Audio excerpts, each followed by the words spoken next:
새로운 한 주는 주님께서 여러분의 기도에 풍성하게 응답해 주시는 그런 한 주가 되기를 축복합니다. 오늘 본문은 새로운 책인 에스겔 1장입니다. 때는 제 30년 넷째 달 5일이었다. 그때 내가 포로로 잡혀온 사람들과 함께 그발 강가에 있었다. 나는 하나님이 하늘을 열어 보여주신 환상을 보았다. 여호야긴 왕이 포로로 잡혀온 지 5년째가 되는 그달 5일에 주님께서 바빌로니아 땅의 그발 강가에서 부시의 아들인 나 에스겔 제사장에게 특별히 말씀하셨으며 거기에서 주님의 권능이 나를 사로잡았다. 그때 내가 바라보니 북쪽에서 폭풍이 불어오는데 큰 구름이 밀려오고 불빛이 계속 번쩍이며 그 구름 둘레에는 광채가 나고 그 광채 한가운데서는 불 속에서 빛나는 금부치의 광채와 같은 것이 반짝였다. 그러더니 그 광채 한가운데서 네 생물의 형상이 나타나는데 그들의 모습은 사람의 형상과 같았다. 얼굴이 각각 넷이요 날개도 각각 넷이었다. 그들의 다리는 모두 곧고 그 발바닥은 송아지의 발바닥과 같고 광내 놋과 같이 반짝거렸다. 그 생물의 사면에 달린 날개 밑에는 사람의 손이 있으며 네 생물에게는 얼굴과 날개가 있었다. 그들의 날개 끝은 서로 닿아 있으며 앞으로 나아갈 때는 몸을 돌리지 않고 각각 앞으로 곧게 나아갔다. 그 네 생물의 얼굴 모양은 제각기 앞쪽은 사람의 얼굴이요 오른쪽은 사자의 얼굴이요 왼쪽은 황소의 얼굴이요 뒤쪽은 독수리의 얼굴이었다.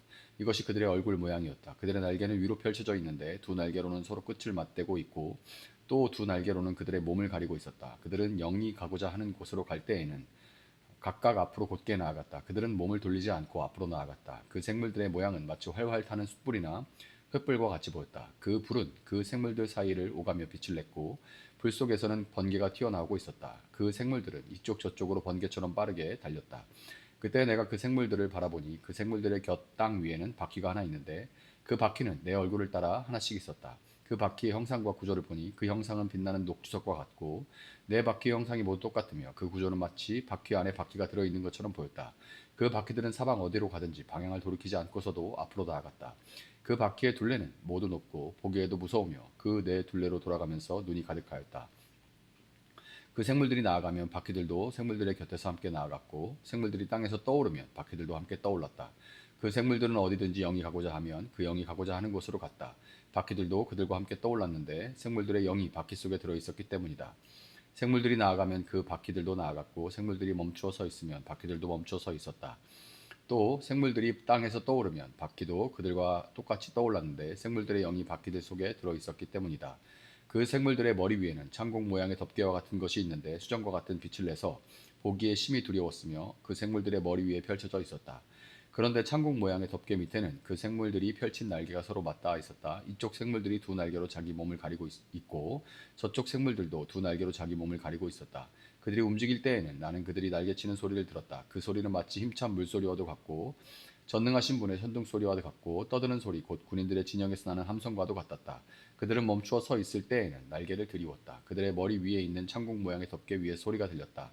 그들은 멈추어 서 있을 때에는 날개를 들이웠다. 또 그들의 머리 위에 있는 창공 모양의 덮개 위에는 청옥처럼 보이는 보석으로 만든 보좌 형상을 한 것이 있었고 그 보좌 형상 위에는 사람의 모습과 비슷한 형상이 있었다.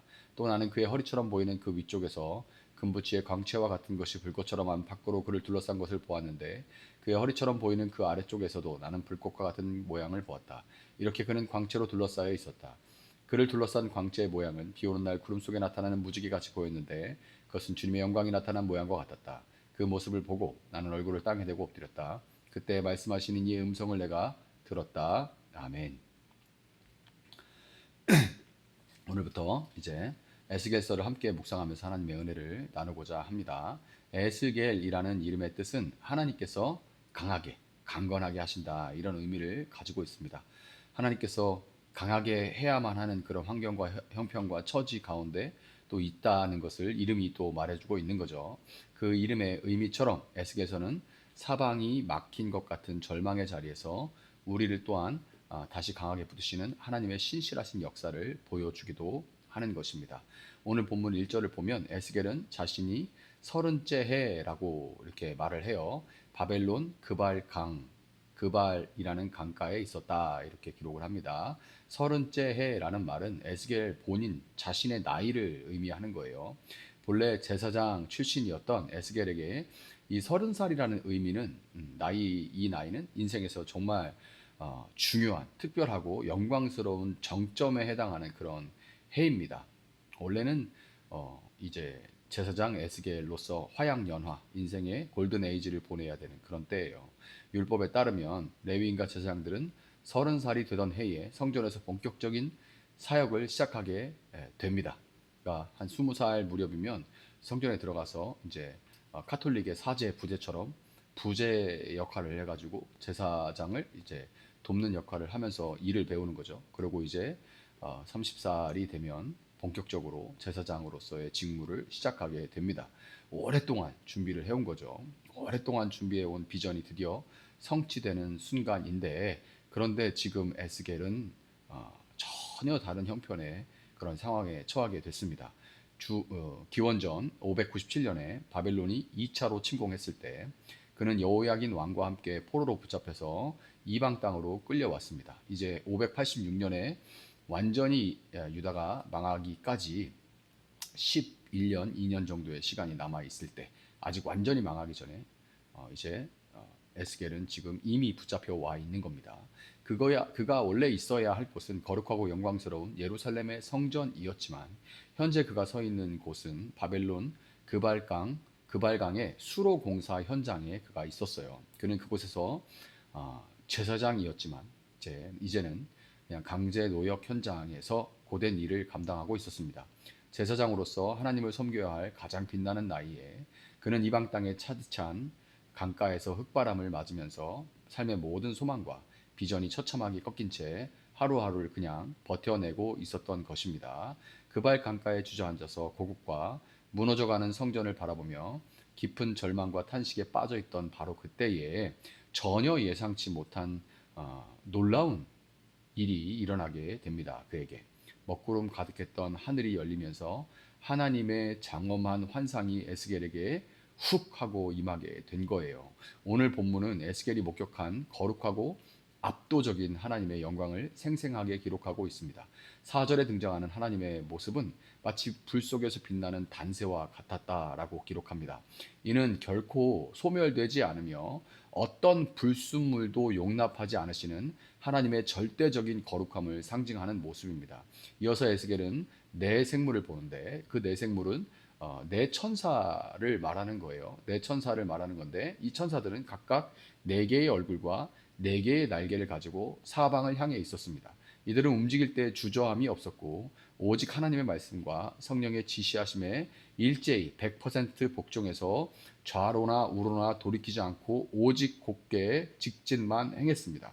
이것은 시공간을 초월해서 어디에나 계시는 하나님의 편지하심을, 모든 곳에 계시는 하나님의 편지하심을 보여주는 거예요. 이스라엘 백성들은 하나님이 예루살렘 성전에만 갇혀 계신다고 생각했지만 하나님은 그들이 포로로 잡혀온 바빌론의 비참한 현장에도 여전히 살아계셔서 그들을 다스리고 계셨던 것입니다.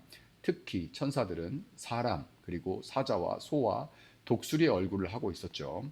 이들은 피조물 세계의 모든 영역을 대표하는 존재들입니다. 하늘의 독수리, 가축 가운데 이렇게 모든 피조물의 세계의 영역을 대표하는 존재들이에요. 창세기에서 하나님이 세상을 창조하시고 보시기에 좋았더라라고 말씀하셨던 것처럼 하나님은 지금도 사람뿐만 아니라 당신이 지으신 모든 창조 세계를 친히 돌아보고 살피고 계신다는 것을 보여주는 것입니다. 나아가 이 모든 피조물이 하나님의 어미하신 다스리심 아래 있다는 것을 보여주고 있는 거죠. 또한 이 천사들 곁에 있는 네 바퀴의 환상이 있습니다. 그 바퀴의 둘레에는 눈이 가득했다 이렇게 기록되어 있죠. 바퀴는 멈추지 않고 굴러가는 역사의 진행을 의미하며 또 오직 곧게 직진으로 나아가고 있죠.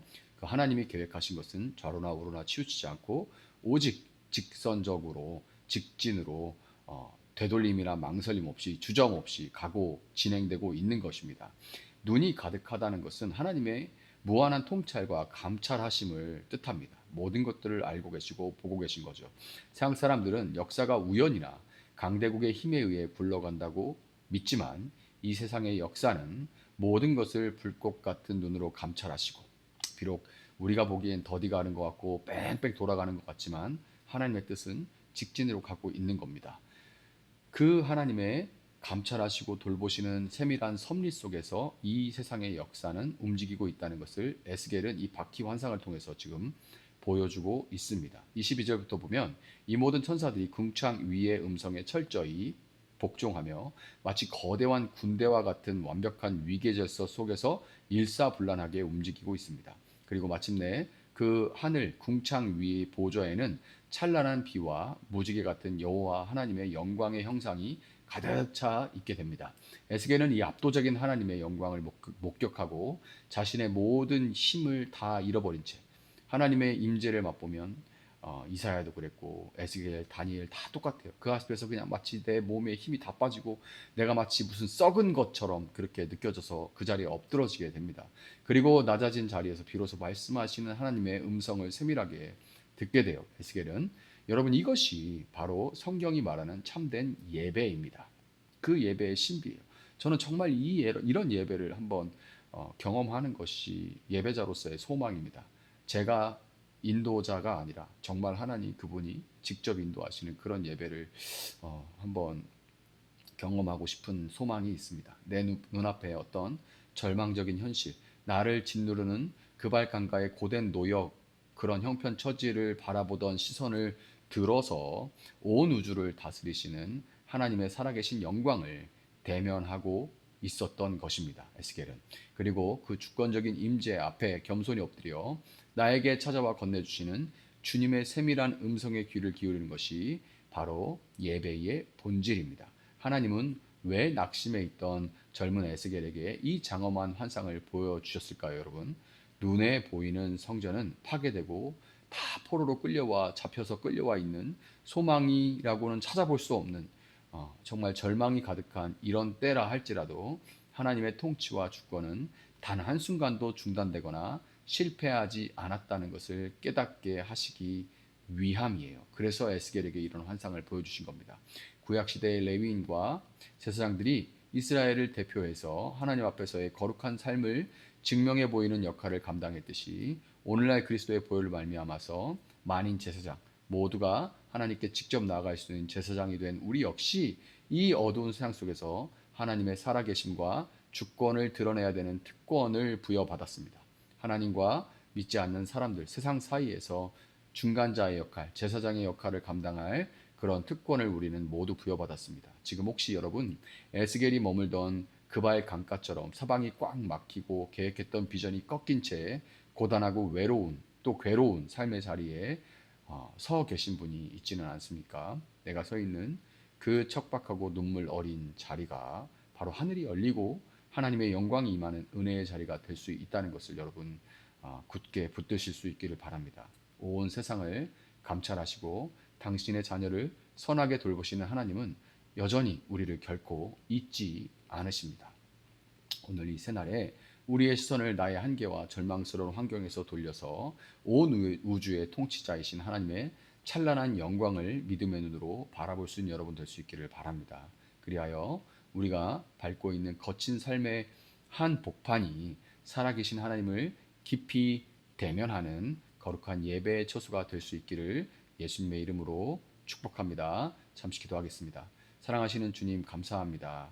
그 발강가에서 낙심 가운데 절망 가운데 아무런 소망이 없는 그때에 젊은 에스겔을 찾아와 모든 비전이 끊긴 것 같은 그에게 아무것도 끊기지 않았다. 하나님이 함께 하시는 한 모든 것이 끝이 아니라 반드시 역전된다는 것을 보여주신 역전의 하나님, 그에게 비전을 보여주신 것 같이 오늘 낙심한 저희들에게 비전을 보여주시고 하나님이 여전히 함께 계시며 하나님은 넘어진 그 자리에서 새롭고 놀라운 일을 시작하시고 행하신다는 것을 우리가 알고 믿게 도와주시기를 원하고 그 가운데서 우리가 다시 무릎을 일으켜 일어나 다시 주님과 함께 오늘 하루를 동행하고 걸어갈 수 있는 저희들 될 수 있게 주님 도와주시고 어제보다 오늘보다 내일 더욱 주님을 닮아가며 또 주님 안에서 날마다 흥왕해져가는 강해져가는 강성해져가는 그런 삶을 살아갈 수 있도록